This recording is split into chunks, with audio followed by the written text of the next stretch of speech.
Wait. If you're one of those people living in the US, then you must know these true countryside horror stories that I'm about to tell. Most of you must have experienced something like this, and at the end of each story, I'll ask you a question which you have to answer in the comments section. So let's start. Story 1. Empty farmhouse on Willow Road. The arrival the countryside always carries a certain loneliness, a quiet so deep it feels almost unnatural. Marcus thought that was exactly what he needed when he drove down Willow Road, headlights bouncing off the endless stretch of cornfields, to check out a derelict farmhouse he was considering buying. It was nothing but isolation. No neighbors for a mile, no convenience stores for 10.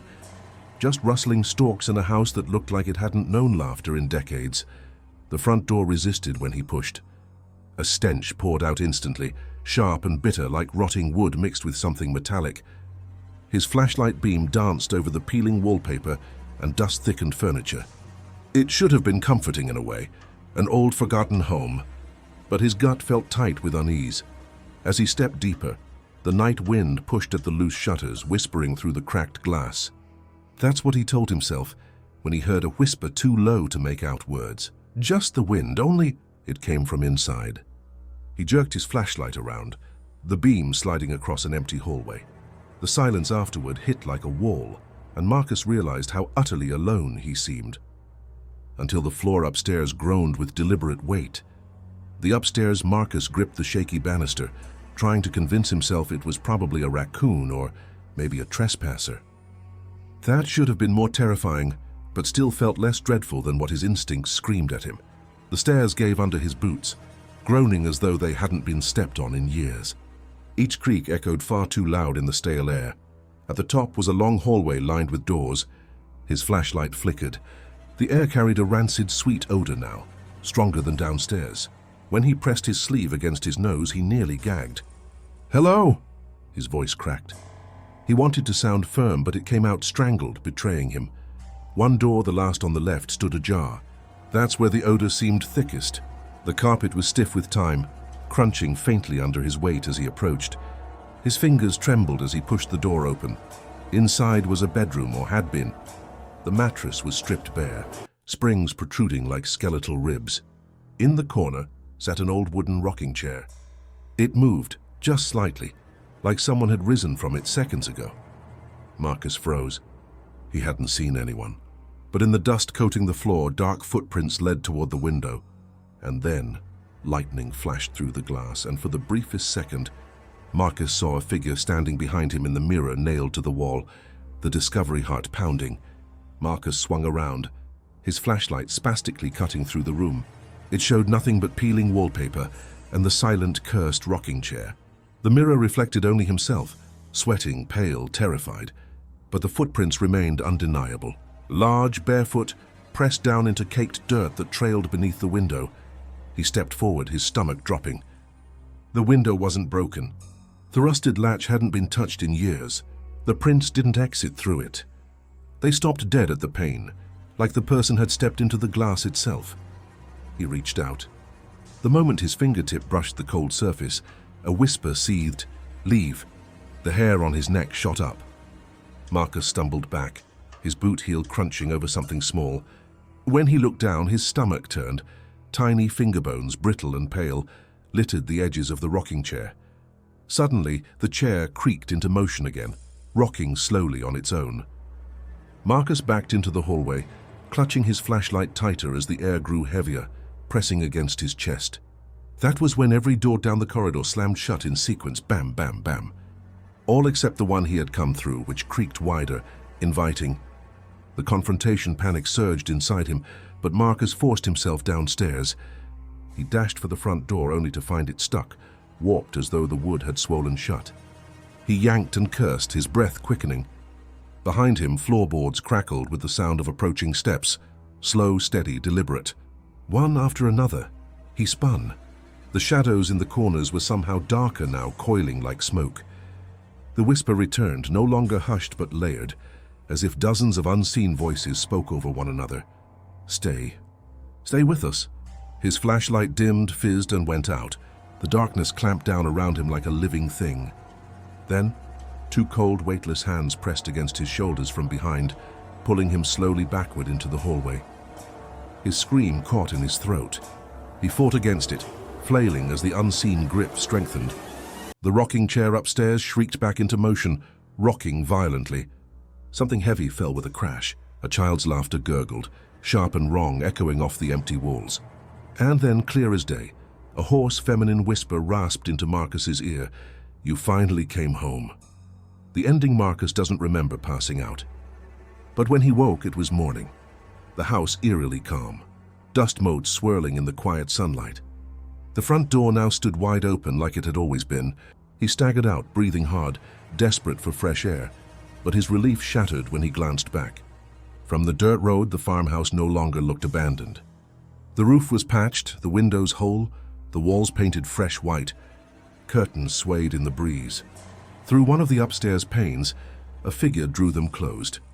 Authorities later told him the house had burned down decades ago after a family died inside during the night. No structure should have been standing. Yet Marcus swears he walked inside, every detail vivid, every smell still lodged in his lungs. When he drove away down Willow Road, he promised himself never to return. But every night he hears it, the faint creak of that rocking chair as if it followed him home, and sometimes, in the reflection of a darkened window, he swears he sees the faint outline of a child, barefoot, watching. If the rocking chair's creak followed you home every night, would you move again or try to face it? Story 2. The Lantern Man of Rookwood Marsh. The still marsh, when the sun slips below the rolling hills of Rookwood, the marshland unmasks its true face. Locals always avoided it after dark, whispering about lights that weren't lanterns, shapes that weren't human, sounds that weren't echoes.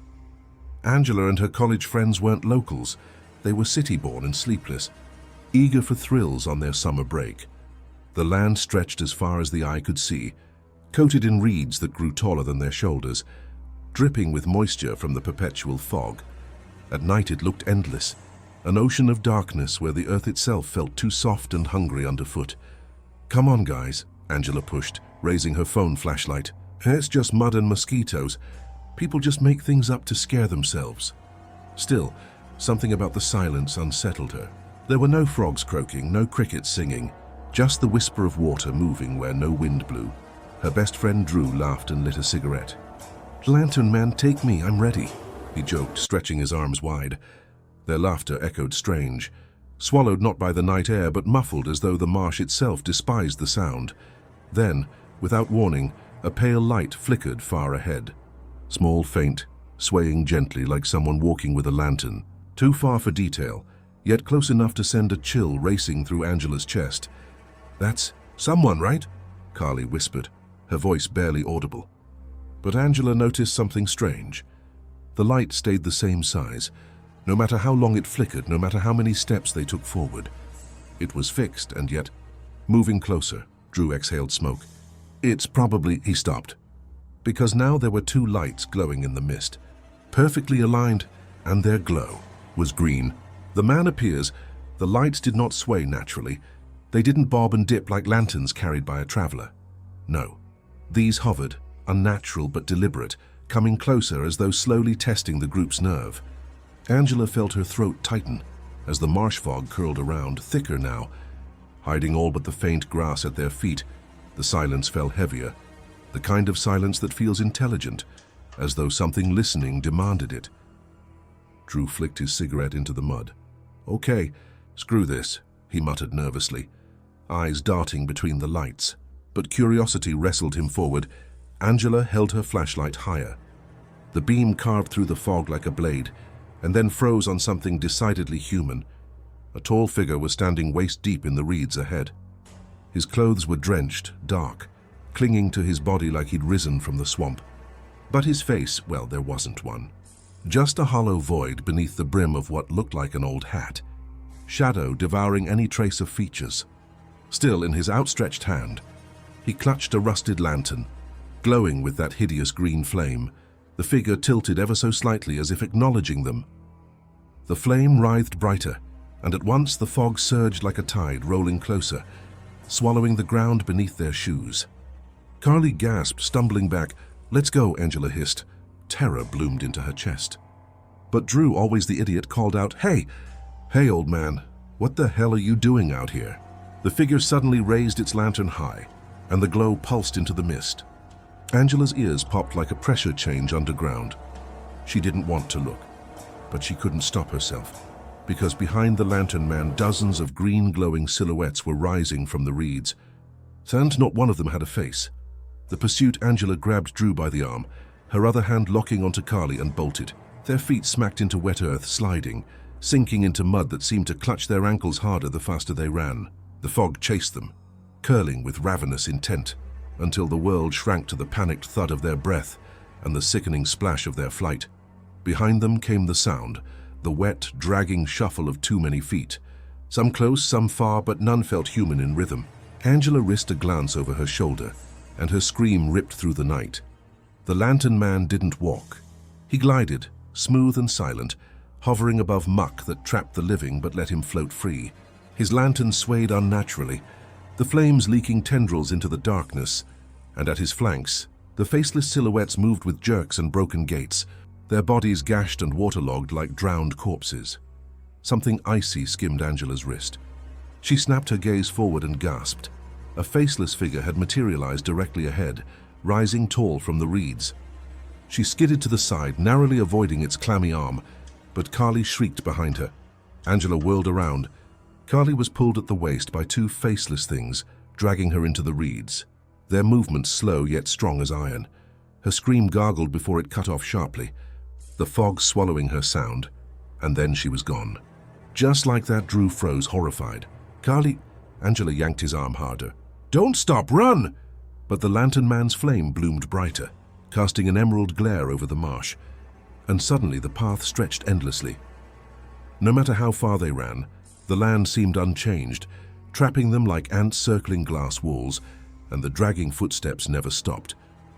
The bargain exhaustion clawed at Angela's lungs. Drew stumbled repeatedly, his breaths ragged sobs. The fog thickened until her flashlight beam was nothing but a white blur. The footsteps taunted closer now. She swore she felt cold fingers brushing her back, stroking her spine as if choosing where to break it. "Angela, we can't..." Drew wheezed, nearly collapsing. She turned and her stomach plunged. The lantern man towered directly behind them, closer than ever, his flame swelling so large it painted the world malevolent green. The reeds bowed under its glow, dripping with condensation that smelled sickly sweet like rotting fruit. For the first time he spoke, or perhaps all of them did. His voice was a chorus, distorted, gurgling with water and centuries of grave dirt. "One stays, one leaves." Angela's blood froze. They weren't hunting without purpose.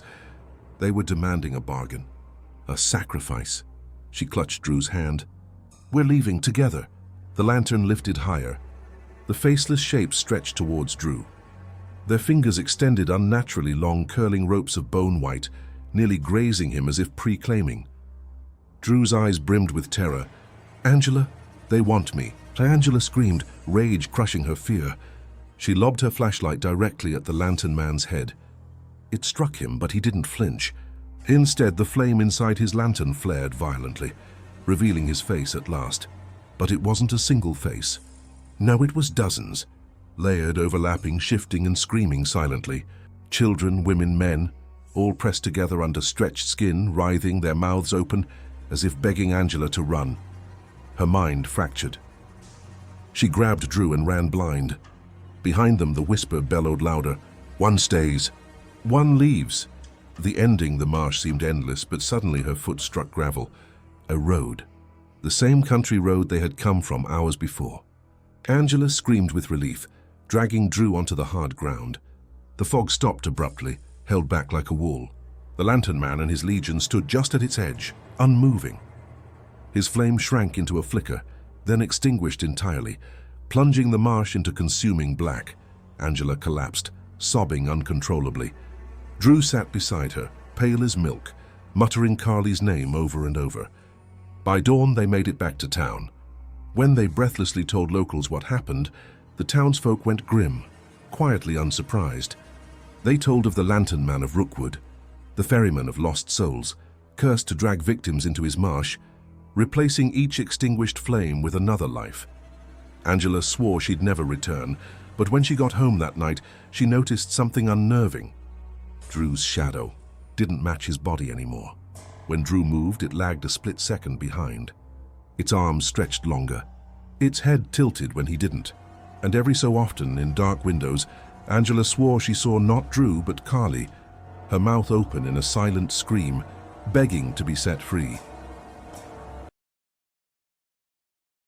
Do you think the Lantern Man is collecting souls endlessly, or is he waiting for one specific person? Story 3. The Abandoned Village of Hollow Briar. The road into silence, Samira had grown up hearing whispers about Hollow Briar, a village abandoned for reasons best left alone. It had sat less than an hour from her grandparents' farm, yet no one she knew had ever dared drive down the single dirt track leading there. She thought it absurd. This was the 21st century. How could an entire settlement vanish into memory? On an autumn afternoon, curiosity gnawed enough for her to take the old pickup and head down the narrowing track. The trees arched overhead, knitting together until sunlight vanished, leaving a tunnel of shadows. Gravel crunched sharply under her tires, but it was the only sound. The countryside here was wrong. Not a bird call, not a buzzing fly, just oppressive quiet, so thick it made her ears ring. When the village finally appeared, it emerged without warning, a clearing of tilted cottages, roofs sagging, chimneys ruptured with moss. Yet the strangest part was how perfectly preserved every detail seemed. A wooden swing moved lazily at one cottage doorframe, though no breeze stirred the leaves. Laundry hung stiffly on a line, decades old yet unrotted. It was like the residents had walked away for lunch and never come back.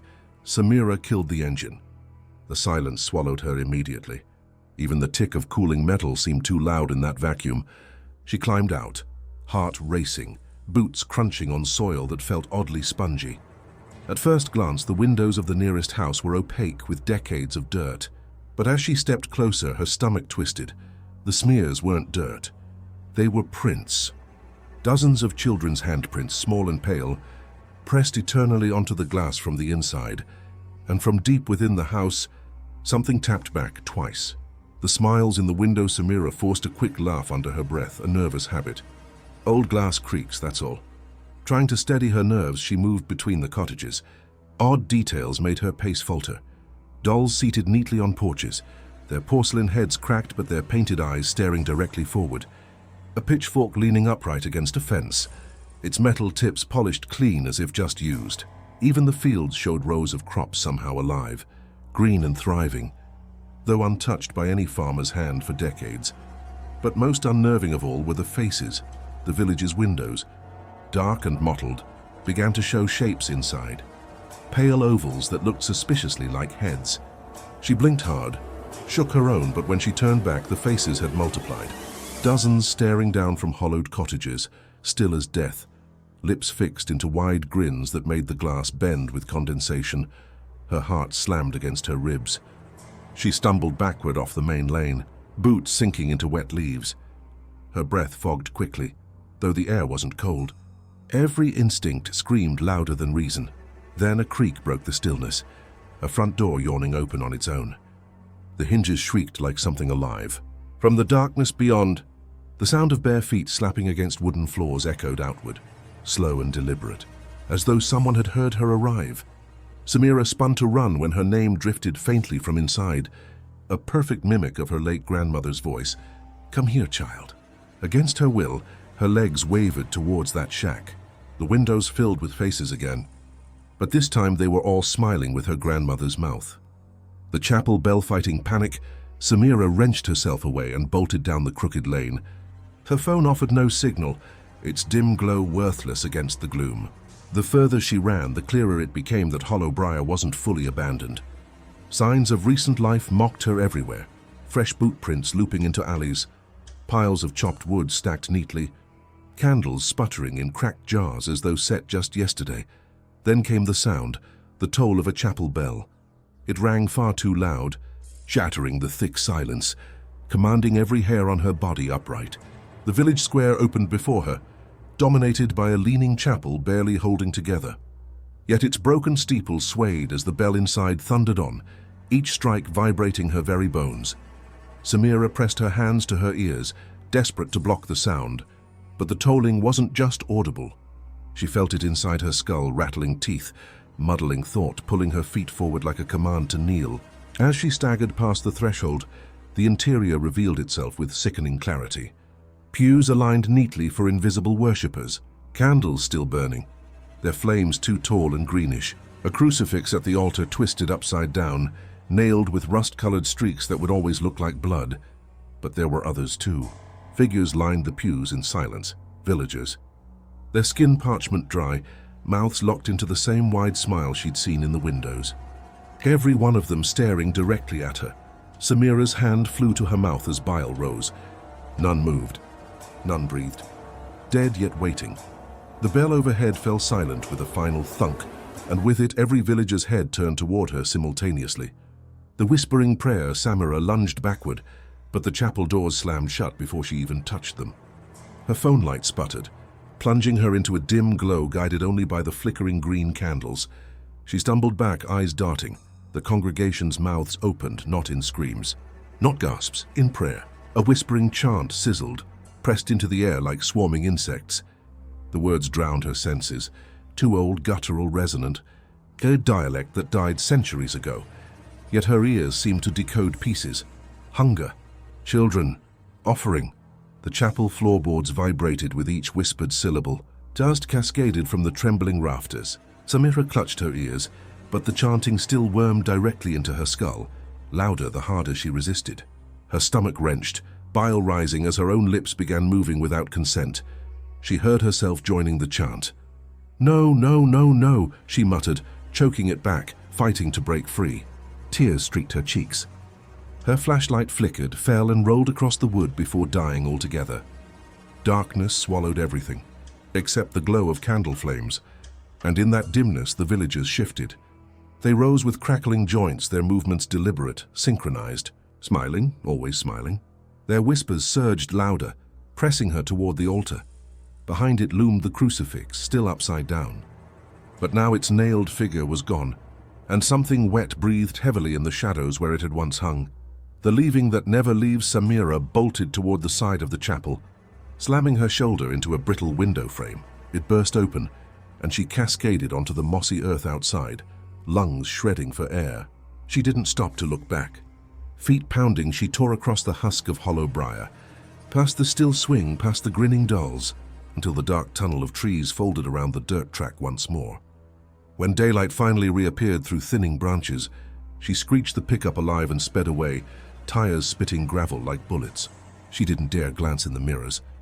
Behind her, the village shrank into shadow and fog once again, like it had never existed. By the time she returned to her grandparents' farmhouse, the normal countryside felt dreamlike in its familiarity.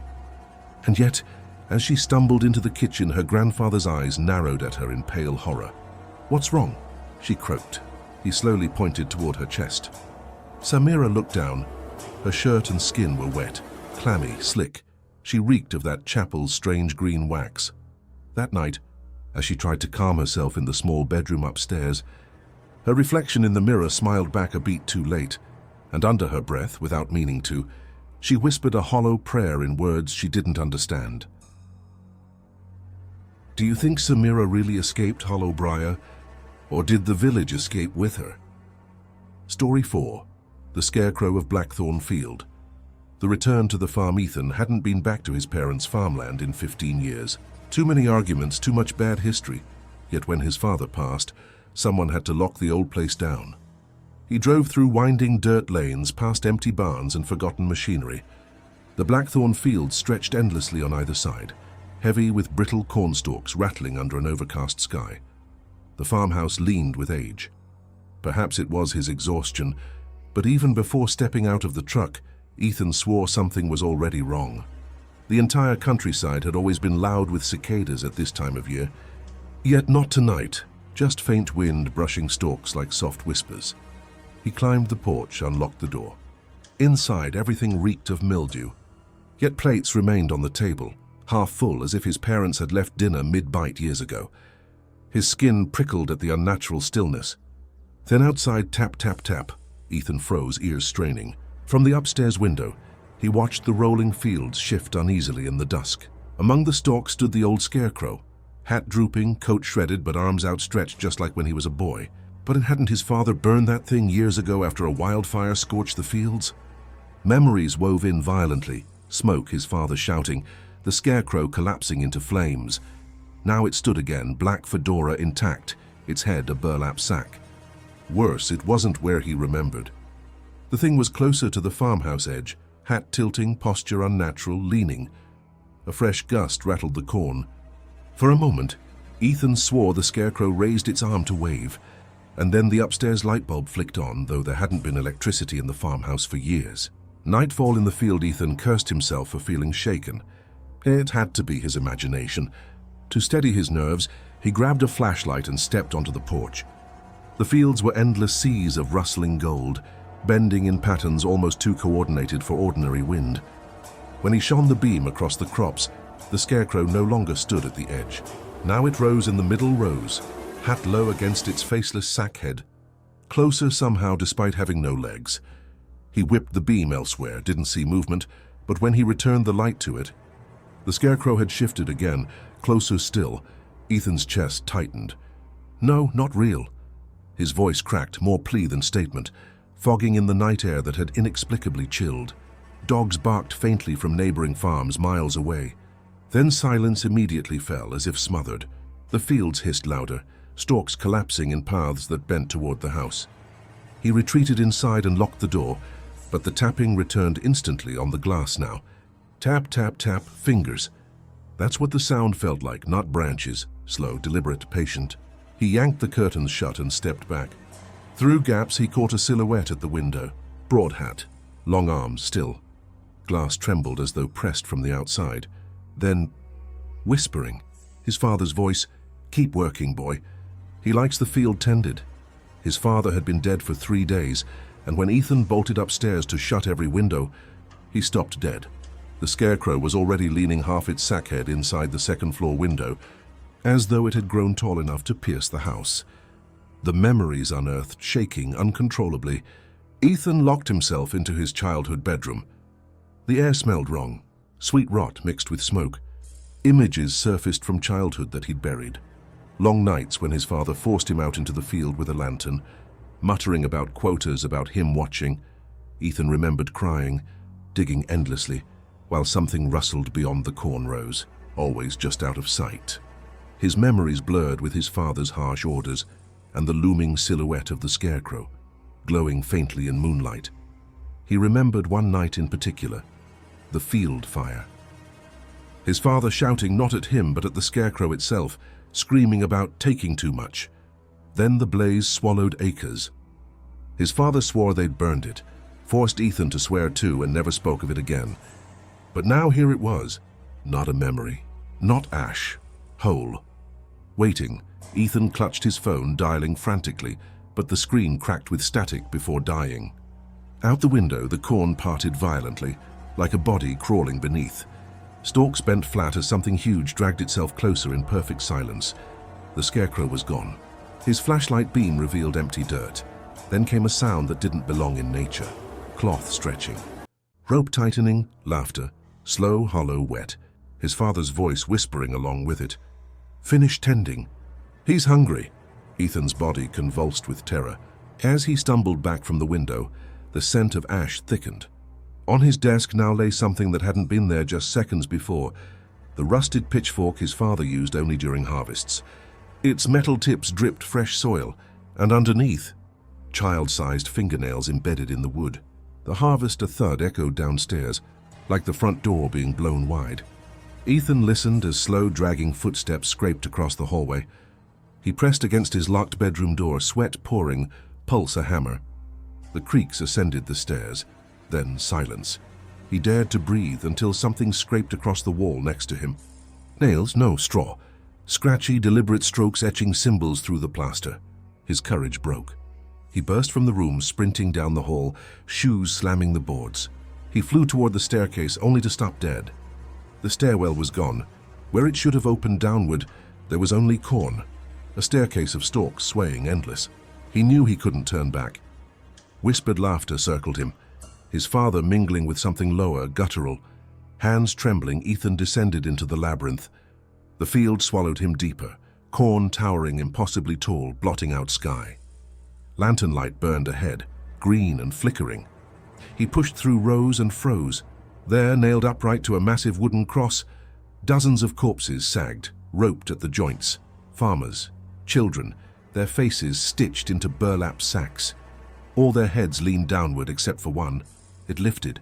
The scarecrow's sack head turned toward him slowly, impossibly alive. Its arms broke free of rope, dropping limp corpses to the earth. Straw poured from its sleeves like veins unraveling. It did not walk. The corn bent itself forward, carrying it closer, as if the field itself cradled it, and in its wet whisper, a command echoed, "Your turn to harvest." The final crop Ethan bolted blindly, tearing through corn rows, lungs ripping with fire. Every stalk seemed to reach, dragging against him, slowing him with sticky leaves. The scarecrow's whispers overlapped with his father's commands in his skull, louder, unstoppable. He saw memories that weren't his. Families dragged to the field, fed into soil, turned into guardians for whatever deity owned this land long before men dared settle it. His vision blurred. Hands clawed at the dirt, begging. The field reeked of rot, smoke, and hunger manifest. He fell hard into a trench carved fresh, raw earth, gaping like a grave. The scarecrow towered above, blotting stars. It lowered the burlap sack from its faceless head. Inside were countless others, faces pressed tight against the fibers, screaming silently, lips gnashing. His father's face among them, eyes bulging, mouth moving in agony over one phrase: "Stay. Work. Feed him." Soil erupted as straw arms extended. Ethan screamed, thrashing, but the earth itself rose against him. Roots knotted tight around his limbs, dragging him downward. The sky shrank as corn curled overhead. Dirt filled his mouth. Straw pressed against his chest like lungs burning to ash. As his body suffocated, he saw the farmhouse in the distance. Its windows illuminated warmly. A family seated content at the table, smiles wide. Eating, but their heads were burlap sacks, grinning eternally. In Blackthorn Field, the scarecrow gained a new servant that night, and ever since, passers-by swear they see movement in the fields after dusk. Rows bending, a shadowed figure watching, waiting for more farmers to help with the harvest. Story 5. The Well at Ashford Hollow. The forgotten path Lena had always loved wandering remote trails when visiting relatives in the countryside. The air outside the villages was fresher, the landscape wilder, though locals warned her to keep strictly to marked routes. They often whispered about Ashford Hollow, a patch of overgrown land on the edge of two farms where the ground remembers. Lena thought it just rural superstition.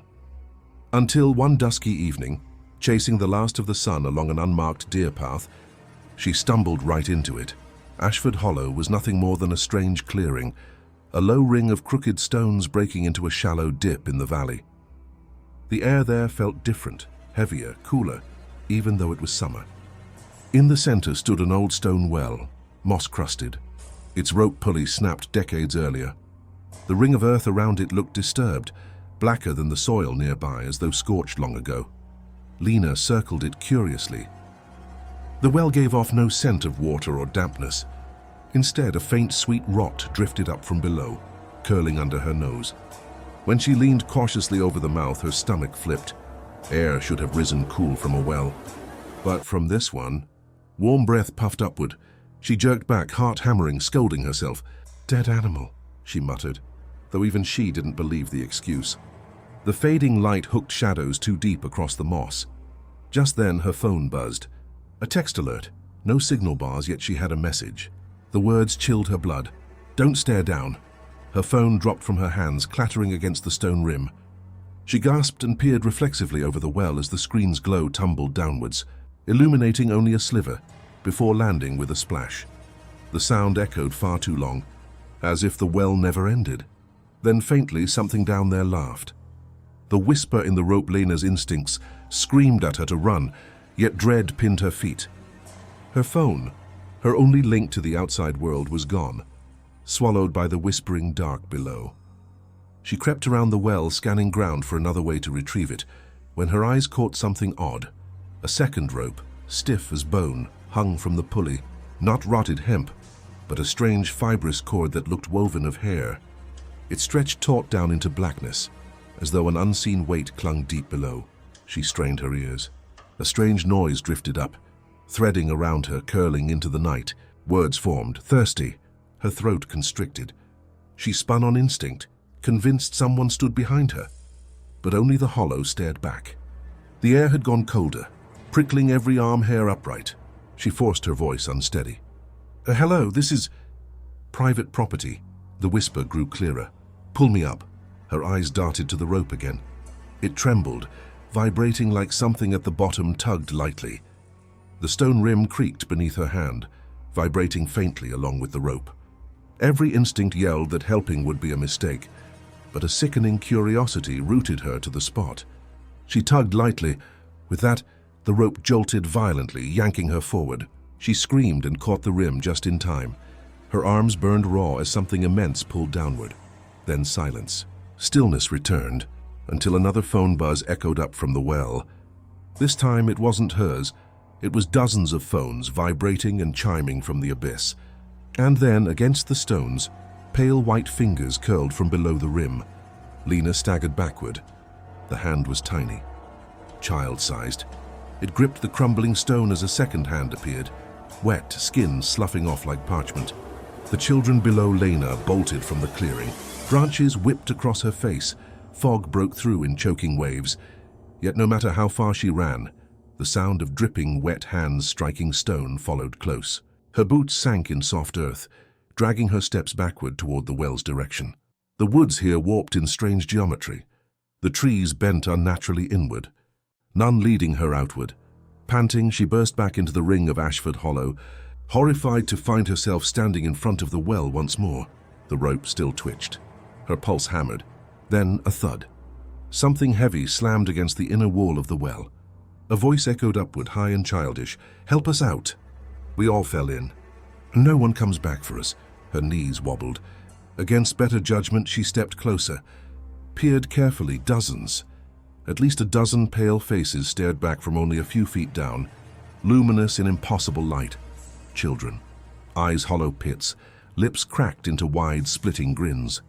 Where eyes should have shined innocence, only black void glared upward. Their hair streamed down in wet ropes. Each whisper came at once, chorus shrill, clawing. "So thirsty. Pull harder. We promise it's safe. Just one hand, just one drink." The rope lunged up suddenly, coiling around her wrist. She screamed as jagged fibers cut deep. She braced her arm, kicking stone, almost dragged down into the pit. The rope loosened just enough for her to wrench free, stumbling backward over mossy rocks. Her wrist bled freely from rope burns that oozed black rather than red. Lena gaped in horror. The wound wasn't bleeding out. It was seeping inward, like her blood was being sucked by something invisible. The children shrieked in glee. The bargain of Ashford Hollow. Lena clutched her wrist, her veins throbbing as the dark seep clawed through her body. Her teeth rattled as air grew heavy. Even her shadow seemed to twitch unnaturally, stretching toward the well's rim. The voices blended now, not only children. Older cries surfaced, men, women, all repeating the same plea. "Bring us water. Quench it." From across the clearing, the crooked stones shimmered faintly. They seemed to shift, forming a circle like an old unholy altar. The air buzzed. Lena realized with dawning horror this wasn't a normal well. It was a mouth. She thought of leaving, running anywhere, but the ground betrayed her. With each step, soil grew sticky, clinging like tar. Roots wrapped her ankles, guiding her closer. She fell forward at the rim. The children's faces spread wider grins, their teeth far too sharp. Then a familiar voice rose above the others. Her mother's. "Lena, my darling, it's been years. Don't you remember me?" Her mother had been dead since Lena was 12. Every nerve said it was a trick, but emotion clawed deeper. Tears welled as the voice softened, warm, laced with memory. "I'm down here. Pull me up, let's go home."